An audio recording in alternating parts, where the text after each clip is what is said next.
Drawing an editorial cartoon or illustration for Canada Day is usually fun, and most of the time, without controversy. This year, however, with all we've been through living with the virus and coming to terms with the darkest parts of our nation's history, July 1st will no doubt be a day of reflection for many. With the discovery of more unmarked graves at former sites of Indian residential schools, Canadians are once again coming to terms with our past. We have long pretended that we walk the high road, especially when comparing ourselves to other countries.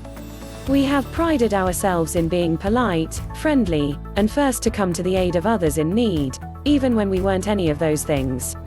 But we were never on firm ground while walking that road because we've always known our own history, even when we chose to ignore it. These graves might be new physical evidence, but what went on at residential schools was never a secret.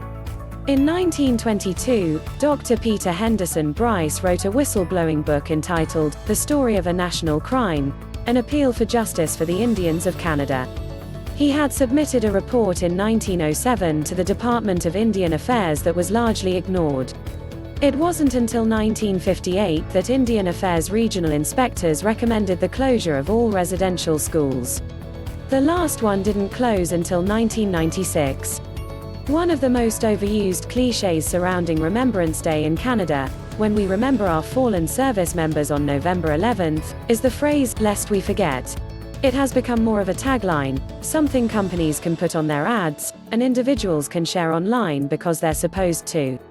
It almost feels like saying, "bless you," when somebody sneezes, a courtesy without meaning. It's just something you say. But lest we forget is important. It's about remembering your past so that you don't repeat it.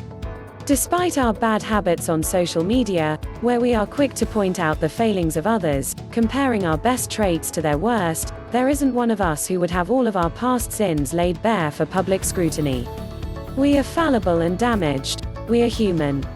We tear down statues and spit on the ground when we say the names of the architects of the residential school system, but we conveniently forget that Canadians elected these people.